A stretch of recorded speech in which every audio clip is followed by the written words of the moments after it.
ॐ तव कथामृतं तप्तजीवनं कविभिरीडितं कल्मषापहं श्रवणमङ्गलं श्रीमदाततं भुवि गृह्णन्ति भूरिदा जनाः। श्री रामकृष्ण वचनामृत परिच्छेद 37 का चल रहा है प्रसंग। तो ये जो श्री रामकृष्ण देव उदाहरण दे रहे थे, मछली मोती सी झील में मानो थोड़ा सा चारा देने से सच्चिदानंद सागर में एकदम जैसे मछलियां आनंद से तैरती कूदती हैं झील में, ऐसे ही मानो आत्मा रूपी मछली सच्चिदानंद सागर में ये तैर रही है। तो देखिए यहाँ ये है कि रामकृष्ण देव एक प्रसंग देखते हैं और दूसरे लोग दूसरा भी देख सकते हैं। इसलिए किसी प्रसंग का जो उस समय प्रासंगिक अर्थ लेना पड़ेगा। प्रासंगिक अर्थ नहीं लेंगे तो मुश्किल में पड़ जाएंगे। ये ठाकुर जाते हैं जू में और देखते हैं ये जो माँ का वाहन को देख करके वो समाधिस्थ हो जाते हैं। तो हर जगह उनकी उद्दीपना उस तरह होती है, लेकिन दूसरे लोग देख करके दूसरी उद्दीपना हो जाएगी। ज़्यादा उद्दीपना होगी और बाघ के खांचा में घुस गए तो मृत्यु भी आसन्न हो सकती है। इसलिए श्री रामकृष्ण देव हर तरह का चीज नारायण का कथा भी सुनने के लिए कहे हैं। विभिन्न प्रसंग देखना पड़ेगा और प्रसंग के हिसाब से तो मास्टर महाशय अब उन्नत अवस्था को प्राप्त है, तो उन लोगों के लिए ये सब बात कही जा रही है। तो कि ऐसे कर आरोप करो, जो चीज हम होना चाहते हैं, सिद्ध महापुरुष बनना चाहते हैं, तो सिद्ध महापुरुष लोगों का आचरण कैसा है?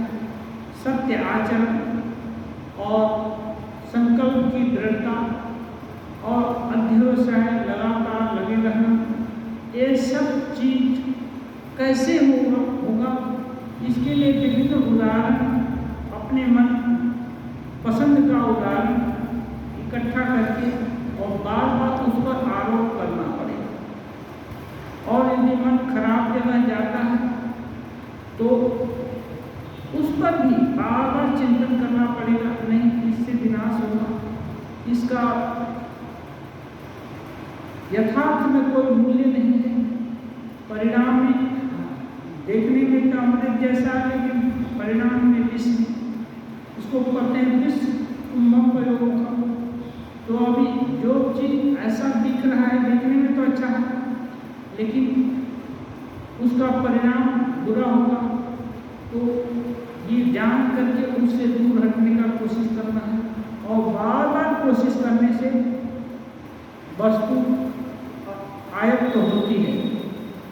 इसको बोलते हैं अभ्यास वैराग्य, अभ्यास और वैराग्य। जो फेवरेबल कंडीशन है उसका हम अभ्यास करेंगे, जो उसके विरोध में है उसको हटाने का प्रयास, और वो भी अभ्यास है, उसको हटाने का प्रयास, वही हटाने का प्रयास ही दूसरा, उसी का नाम वैराग्य है।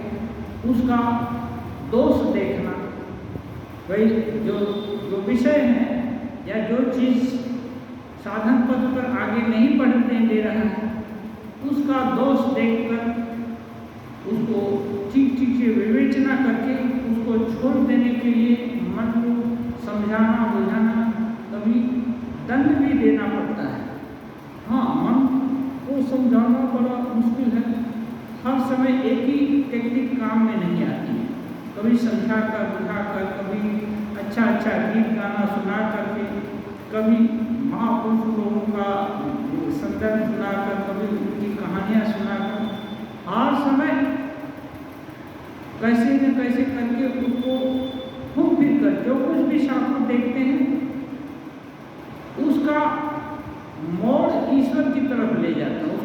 कैसे ईश्वर को? मोती सिंह झील या कहीं भी कितनी भी जगह है जहाँ की मछली पाल कर रखते हैं, कितने लोग देखते हैं, किसको ईश्वर की उद्दीपना होती है, सब लोग आनंद होते हैं, मुर्गी खिलाते हैं, देखते हैं, कुर्ती पापती हैं। आपको मछली खाने वाला उन कबों में पानी भी आ जाता होगा कि ये मिलने से तो अच्छा है।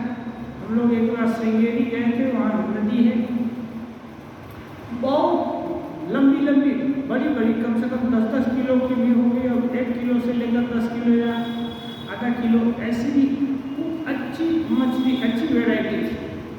आराम से निःशंक होकर, किसी का डर नहीं, तो वहाँ पास में जाकर के छू सकते हैं, कोई दिक्कत नहीं। इतना, और 1-2 संख्या में, हजार संख्या में। अब पानी कितना है? हार्डली 1 फुट 1.5 फुट पानी है, इतने ही पानी में इतनी है। तो देखकर कितने लोगों को ईश्वर की उद्दीपना होती है, लेकिन नहीं। ये साधक शिरोमणि श्री रामकृष्ण देव जहाँ भी देखते हैं और जैसे भी करके भक्त लोगों को कितना हजारों उदाहरण, जिसकी जैसी रुचि उसका वैसा उदाहरण देकर करते हैं कि देखो ऐसे सच्चिदानंद मानव सागर में आत्मा रूपी मछली तैर है। क्यों? बंगाल में मछली के विषय लोग जानते हैं और उनको उधर मछली मिलती भी है, तो समझ में जल्दी आ जाता है, ये परिचित चीज है।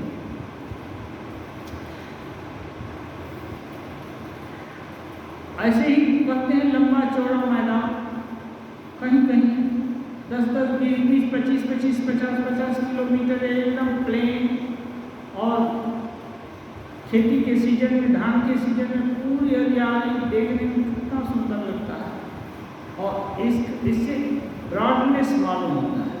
ये बड़ा चीज क्या है? आत्मा का स्वरूप बहुत बड़ा है, बड़ा से भी बड़ा है, महान से भी महान है। इसलिए अपने स्वरूप के अनुरूप कुछ दिखे, अपने दिल के अनुरूप कुछ दिखे तो बड़ा अच्छा लगता है।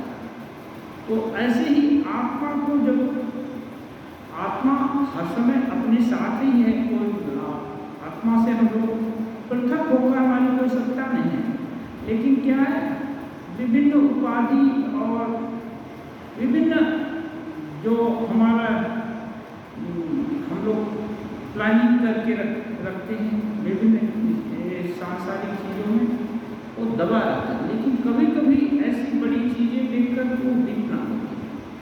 तो बड़ा, जैसे कि किसान लोग हर समय तो देखते हैं 50 क्रोस फैला हुआ मैदान, सबको ईश्वर की उद्दीपना नहीं होती, लेकिन साधक है ऐसा देखकर कल्पना कर सकता। समुद्र देखा, अनंत आकाश जहाँ तक मिलता है वहाँ तक समुद्र दिखाई देता है, कितनी दिशा होता है। तो आत्मा है, इसको बोलते हैं महान, अणु लड़ियाँ महतो महिया, अणु से भी अणु, माने छोटे से छोटे होने का मतलब सभी जगह उसकी पहुँच है, सब जगह वो विद्यमान है। तो एकदम छोटे से छोटा है, कहीं भी जहाँ खोजेंगे वहीं मिल जाएगा। और महान से भी महान है, जहाँ कल्पना, ये अभी यहाँ देख रहे हैं तो अमेरिका या चाँद सूर्य जिस भी ग्रह पर कल्पना की वहीं हाजिर। तो इसलिए बड़ी चीज दिखाई देने से अच्छी लगती है। दिल में एक रेखापात होता है, तो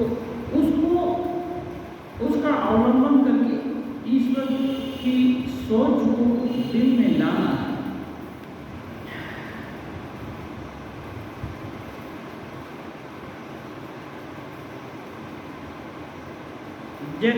कहते हैं जैसे किसी हंडी में रखी हुई मछली तालाब को पहुंच गई।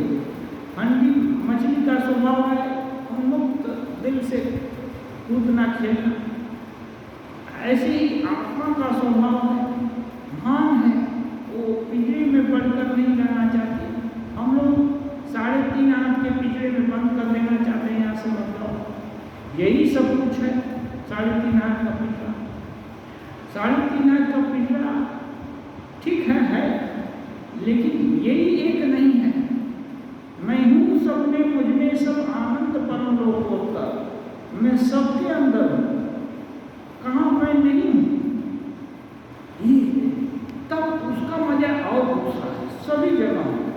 मैं राजा बनकर राज्य कर रहा हूँ, अपराधी बनकर दंड भोग रहा हूँ, जज बनकर सजा दे रहा हूँ, हर तो मैं ही कर रहा हूँ। तो ये इतना जितना भी कंट्रोवर्सी है सब में मैं हूँ, ये इसकी कल्पना और ये साक्षात जिसको दर्शन हो, अनुभूति हो, तो अद्भुत है। वो क्या है, परिपूर्ण हो जाता है।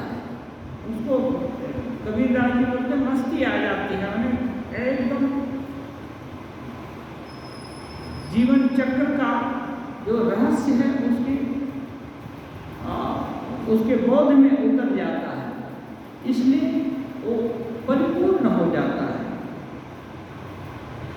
लेकिन ऐसी अवस्था हम लोग की होती है, हम साधक लोगों को क्या करना हो, उसका आरोप करना हो। जो कुछ भी बड़ी से बड़ी कल्पना, छोटी छोटी कल्पना क्यों करेंगे, करना ही है। पानी का ही कल्पना करना है तो पानी या मुक्ति, एक छोटी मोटी चीज कोई देना चाहेगा तो नहीं लेंगे, ठीक है आपके पास रहे। जैसे आप कठोपनिषद का नाम सुना होगा, एक उपनिषद है, इसलिए तो हम चाहते हैं कि यहाँ पर अभी आज शनिवार है, आज हमारा रामकृष्ण विवेकानंद साहित्य हम लोग पढ़ते हैं और उसको हम हमारे जीवन में उसकी क्या उपयोगिता है इस ढंग से हम लोग सोचने का कोशिश करेंगे।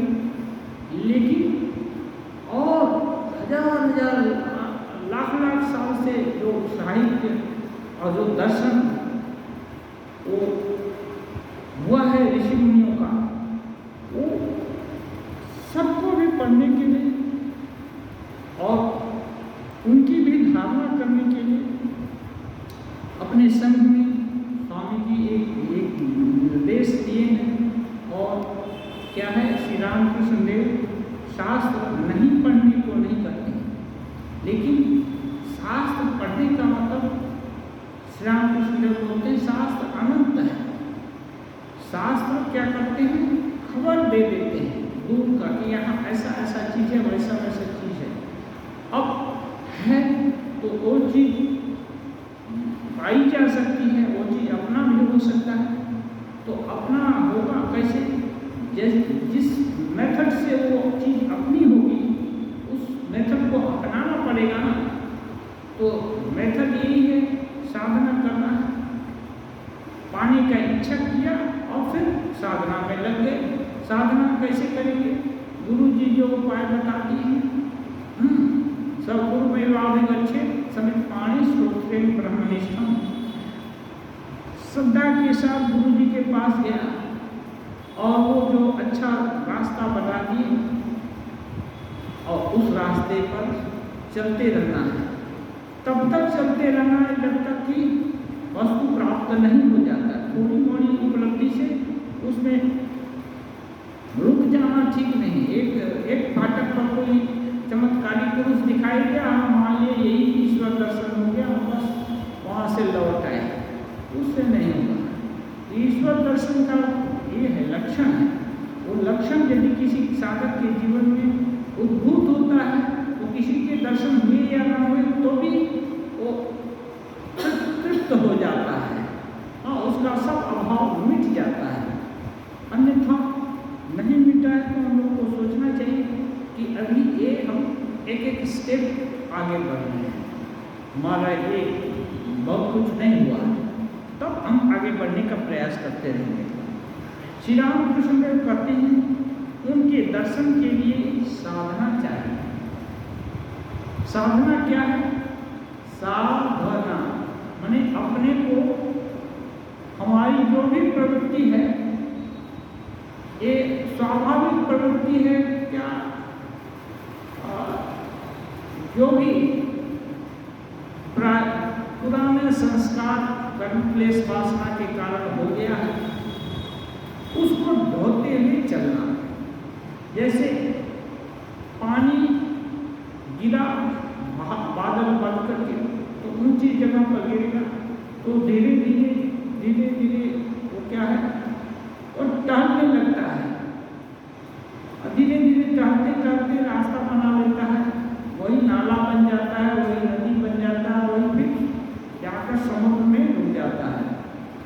जब तक समुद्र में नहीं जाए तब तक वो पानी स्थिर रह नहीं सकता, जाने या अनजाने वो चलता ही रहेगा। ऐसे ही साधक जब ठीक कर लिया कि नहीं, हमारी चाहे जितनी भी कमियां हों, हमारे चाहे जो भी हमारा अभाव हो, लेकिन ईश्वर तो अपने हैं, भगवान अपने हैं, उनका साक्षात्कार होता है। और जिस तरह से उनको जो साधक देखना चाहता है वैसे दर्शन होता है, तो फिर मैं भी उनका ही हूँ, मैं भला उनकी कृपा से वंचित कैसे हूँ? उनकी कृपा आवाज चल रही है। श्री रामकृष्ण देव बोलते हैं आप उठा देने की जरूरत है।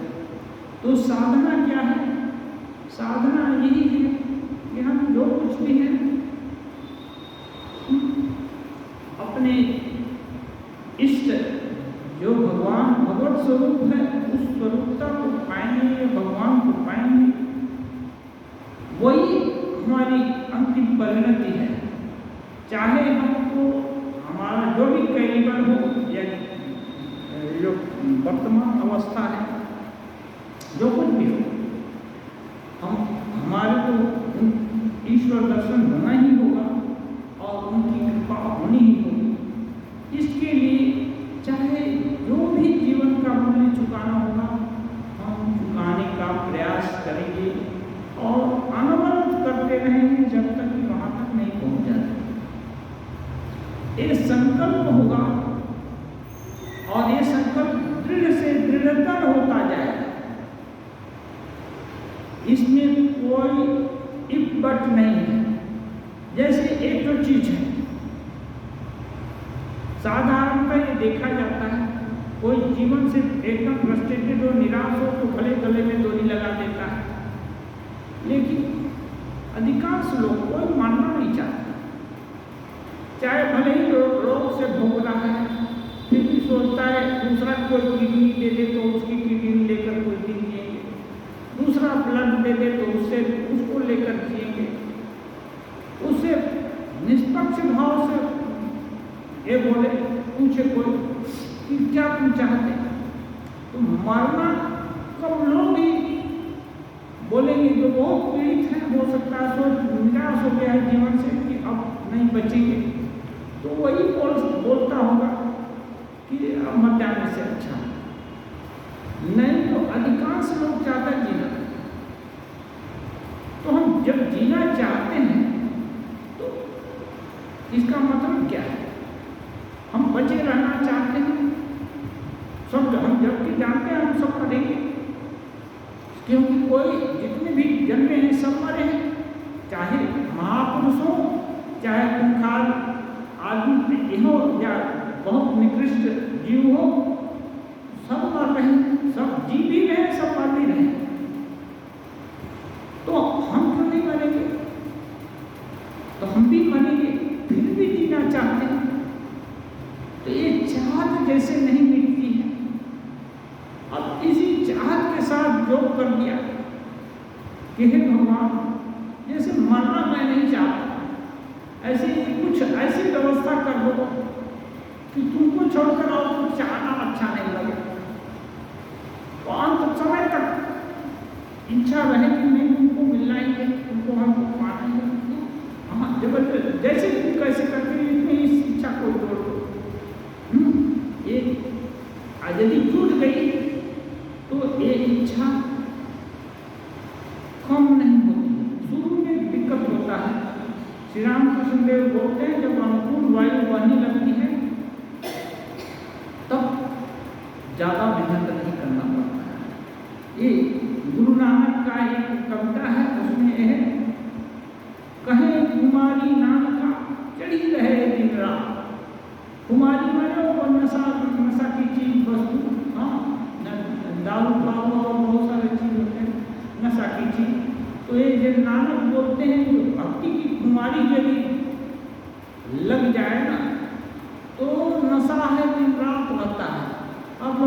आपके भी प्रसंग में सुने होंगे, पढ़े होंगे। ठाकुर भी कभी कभी लगता है कि एकदम नशा में बोल है, पढ़कर बोलते हैं क्या हम क्या नशा कर लेंगे या हम कुछ सूझ नहीं पा रहा है, ऐसा कहते हैं। तो ये भगवान का नशा है ना, ये लग जाए। जैसे हम लोग सुनते हैं भूख, किसी को भूख लगता है तो छोड़ना नहीं चाहता, कितना ओझा सोखा आते हैं तो भी नहीं छोड़ता है ना। उसके लिए बहुत एड़ी चोटी लगाना पड़ता है तो ये लगता है। कितने लोगों को दिमागी बहुत लग जाता है, कुछ नहीं है फिर भी दिमाग में मान लिया है कि भूख लगा हुआ है, तो उसके लिए भी कोई को बहुत प्रयत्न करता है, वो भी झूठा प्रयत्न दिखाने के लिए।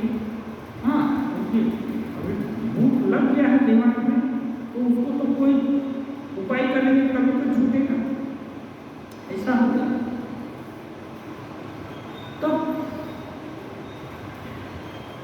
यदि ऐसा कैसे भी भगवत कृपा से हो जाए कि जैसे मरने की इच्छा नहीं होती, जीने की ही हर समय इच्छा हो, ऐसी इच्छा हो जाए भगवान को जरूर मिलेगी।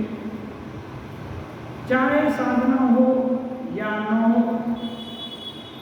उतने योग्य हो या अयोग्य हो, यदि ये इच्छा खत्म नहीं होती है कि भगवान नहीं मिलेंगे, दिल से वो बोलने से बाहर से समझने से नहीं होगा। दिल में ही कैलकुलेशन होता है कि नहीं मरेंगे, बाहर से तो कितना लोग बोलते हैं मर जाएंगे तो क्या फर्क पड़ता है, इतना है क्योंकि मरेगा वो जानता ही है। लेकिन मरने की इच्छा निष्पक्ष भाव से हो तो नहीं मरना चाहता है, भले पूरा सुना हो गया है अपने मरने से तो अच्छे नया बॉडी मिलेगा, ये होगा, लेकिन नहीं वो नहीं चाहते। लेकिन जो जान गया है कि मरने से कुछ नहीं है, देहांतर प्राप्ति होगी, और यदि उस समय अच्छे भाव रहे तो उस भाव को प्राप्त होंगे, जो सोचते सोचते मरेंगे उसी भाव को प्राप्त होंगे। इसलिए ऐसे साधक मरने से डरते नहीं, वो चाहते हैं ठीक है आपको जहाँ ले जाना है ले जाओ, किंतु आपको पाने की इच्छा खत्म ना करो। इसी को तो भक्ति करते हैं। भक्ति माने जिसको छोड़कर और कुछ बच माने उनको छोड़कर और अपना कुछ नहीं है, उसके बिना हम नहीं रह सकते। ऐसा सहारा, जो सहारे का जो ऑब्जेक्ट है वही तो वो क्या है, इष्ट है, और उसमें लगे रहना। और कैसे अकारण स्वभाव बन जाए कि नहीं उनको छोड़कर और कुछ हमारी गति नहीं होगी, तब इसी को भक्ति करते हैं। तो इसके लिए साधना चाहिए, सिंपल चीज है। ज़्यादा साधना का तो जितने भी मुनि हुए हैं, जितने भी साधक में हर तरह से मेथड बताए, लेकिन पाने की इच्छा नहीं होगी, ईश्वर को जानने की भी इच्छा हो, तो कोई साधना फ्रूटफुल नहीं होगी। थोड़े दिन के लिए रिचुअल्स गए, इस मंदिर में भी माथा टेके, उस मंदिर में माना, किसी में विश्वास नहीं है कि नहीं एक जगह माथा टेक दिए तो हो गया काम, क्योंकि सभी लोग जानते हैं एक ही ईश्वर सब जगह है, लेकिन एक जगह दिल टिकता नहीं है, तो वो रेस्टलेस है, वो सोचता है बड़ा खजाना कहीं दूसरी जगह होगा, वहाँ खजाना होगा। एक जगह नहीं खोजा, 70 जगह खोजा, कहीं कुछ नहीं मिला। इसलिए ठाकुर बोलते हैं स्वाति नक्षत्र का एक मुख यदि शिल्पी को मिल जाता तो वो एक मुख लेकर के अतल सागर में मोती बनाने के लिए डूब जाती है। ऐसे ही डूब जाना पड़ेगा। तो ये मना नहीं करते कि दूसरे देवी देवता का दर्शन हुआ, अपने इष्ट देवता का मंदिर नहीं दूसरे का है तो वहाँ प्रणाम नहीं करना है, ये चीज़ नहीं है, ये चीज़ मना नहीं है, नहीं करते हैं। लेकिन प्रणाम करना है तो कैसे, यही जान करके अपने ही इष्ट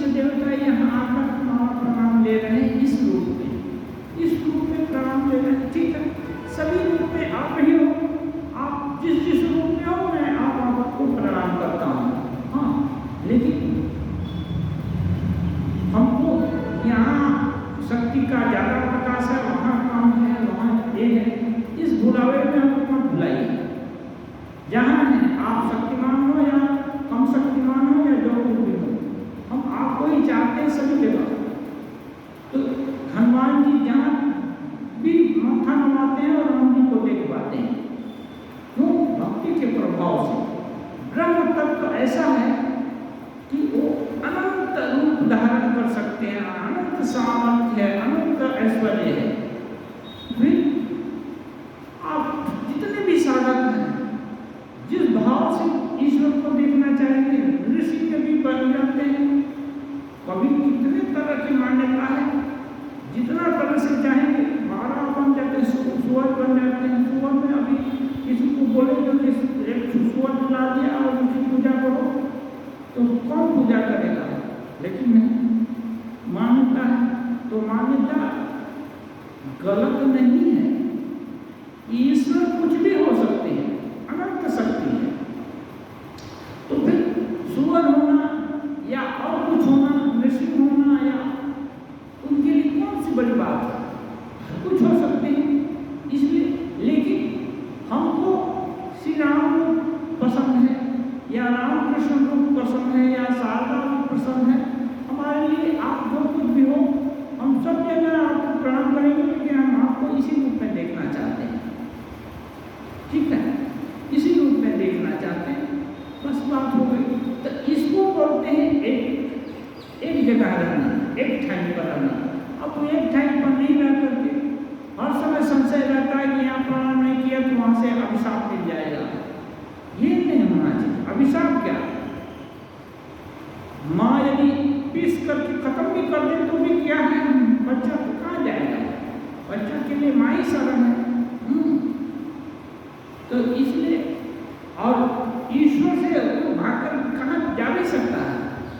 इसलिए आप जैसे हो, शुद्ध हो या दुष्ट हो या एक क्या बोलते हैं, गिरह उजाड़ एक सम देखो, या भरा पूरा करके रखो या एकदम उजाड़ कर कंगाल बना दो या जो कुछ कर दो, हम आपके हैं, हम तुम्हारे हैं, बस चाहे जैसे भी। तो जब एक को ध्यान रख करके हर जगह बर्ताव करेंगे तो शक्ति का संकेंद्रीकरण होगा, शक्ति केंद्र होगी। और वो जब एक 1 पॉइंटेड हो गया तो बहुत काम होता है, उसमें शक्ति बहुत गुना बढ़ जाती है। और तब फिर ऐसी अवस्था आ जाएगी, छोड़ना चाहेंगे तभी नहीं छोड़ सकते हैं। एक अवस्था है, एक कहानी है ऐसे। साधु लोग घूमते हैं तो ठंडा जहाँ कहाँ जाते हैं तो ठंडा में कम्बल उम्बल का जरूरत होता है। तो एक नदी में साधु को कम्बल का अभाव मालूम हो रहा था। नदी में कुछ कम्बल बहता हुआ चला जा रहा है, किसी पे हो क्या होगा बहता हुआ चला जा रहा है।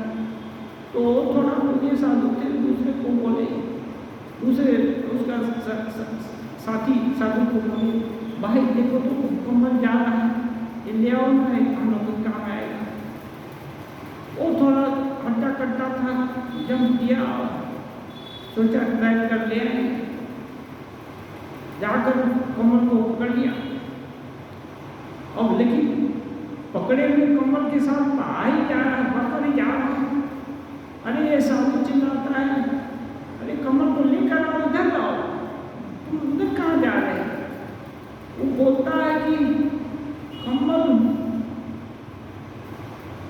कमल आपको नहीं छोड़ता है, मैं तो इसको छोड़ दे रहा हूँ, कमल आपको नहीं छोड़ रहा है। अब कमल छोड़ता नहीं, कमल ही पकड़ लिया है, माने वो भालू था, भालू पकड़ लिया। तो कभी कभी दूसरी चीज भूल से पकड़ लिया, लेकिन यदि ईश्वर तत्व हम पकड़ने का प्रयास करते करते ये ईश्वर तत्व यदि पकड़ लिया तो फिर उनसे पिंड छुड़ाना नहीं छूट सकता, फिर उनसे भी छूटेगा नहीं। वो बहुत बड़ा ये नशा है, इच्छा करने से भी नहीं छूट सकता है। अब जब ऐसा हो जाता है तो साधक यदि थोड़ा सा सतर्क रहे तो वो उसकी नौका एकदम गंतव्य स्थान पर जाकर लग जाएगी। उसमें अहंकार या ये सब कुछ न हो, हाँ, वो दिखावे की भावना न आए तो वो कल्याण हो जाएगा। हाँ, वो छोड़े ईश्वर तत्व है ना, वो छोड़ने वाला नहीं है, उसका उनकी बहुत शक्ति है, केवल बोलने के लिए नहीं है, बहुत शक्ति है।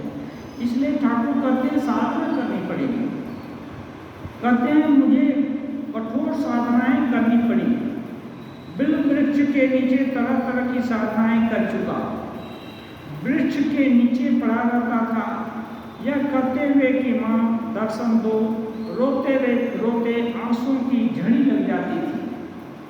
किसी के सामने भला कोई रोएगा या दूसरे आदमी के सामने कौन रोता है, लेकिन अपनी माँ के सामने वो बच्चा रोता है, माँ से झगड़ा भी करता है, रोता भी है, सब कुछ करता है। तो ठाकुर अपना मान लिए तो उसके साथ सब कुछ करते हैं।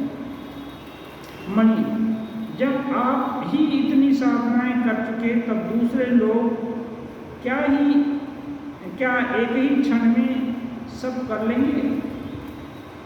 मणि, मास्टर महाशय कह रहे हैं जब स्वयं आप उनके विषय में अच्छी धारणा हो गई है, जब आपको इतनी साधना करनी पड़ी तो साधारण लोग क्या थोड़े से करने से भगवान बन जाएंगे? मकान के चारों ओर उंगली फेर देने से ही क्या दीवार बन जाएगी? और मकान बनाना है, एक उंगली फेरने की इतना बड़ा घर होगा तो ऐसे घर नहीं बन जाता। ऐसे ही लोग सोचते हैं कि एक मंत्र ले लिया, अब तो ईश्वर मिली के एक दो बार जप कर लिए, हाँ तो हो गया। आज जब भी कितनी श्रद्धा सेवा भगवान जाने। श्री रामकृष्ण सहस्य अमृत कहता है एक आदमी के आग जलाने पर 10 आदमी उसके ताप से लाभ उठाते हैं। अमृत एक लड़का ये एक सज्जन है, वो कहते हैं कि एक आदमी यदि आग जलाए तो 10 लोग उससे हाथ सेकते हैं। एक बात और है, मृत्यु को पहुंचकर लीला में रहना अच्छा है। ये संकेत देते हैं कि एक जन साधना करके सिद्ध हो गया तो उसकी कृपा से दूसरे लोग भी थोड़ा उसका अनुग्रह पा सकते हैं। ठीक है, ये इसका मतलब है। हाँ, तो लेकिन इस चीज़ को ज़्यादा ठाकुर डिस्क्लोज नहीं करते हैं, इसलिए बोलते हैं एक बात और है, नित्य को पहुंचकर लीला में रहना अच्छा है। माने ईश्वर अपने स्वरूप को जानकर, ईश्वर तत्व को जानकर, बाकी ईश्वर की लीला चल रही है, कहीं किस रूप में है, कहीं किस रूप में है, ये सब लीला में रहना अच्छा है। क्यों? इससे नीचे स्तर पर नहीं रहेगा मन तो समाधि में तो कुछ दिन में ही शरीर छूट जाएगा, तो नीचे स्तर में रहेंगे तो इसके समाधिमान पुरुष या भगवान को पाया हुआ आदमी यदि उसको दर्शन वो जगत में रहते हैं तो उनके पास जाने से ईश्वर की उद्दीपना स्वभावता होती है। एक तरह से जब फूलता है तो सुगंधित थोड़े आसपास जरूर होती है, ऐसे ही होता है, इसलिए बहुतों का कल्याण भी होता है। मणि, आपने तो कहा है कि लीला विलास के लिए, हाँ लीला विलास के लिए तो भगवान सब कुछ जो जानना था वो तो जाना हो गया, अब उनके लिए कुछ शेष नहीं है, फिर भी उनके रहने से दूसरों को उद्दीपना होगी और उनका कल्याण होगा, यही लीला विलास है। आज यहीं पर रहने देते हैं। ओम निरंजनम नित्यम अनंतरूपम भक्तानुकंपाधृतविग्रहं वै ईशावतारं परमेशमीड्यं तन्नमामि कृष्णं शीर्षा नमः।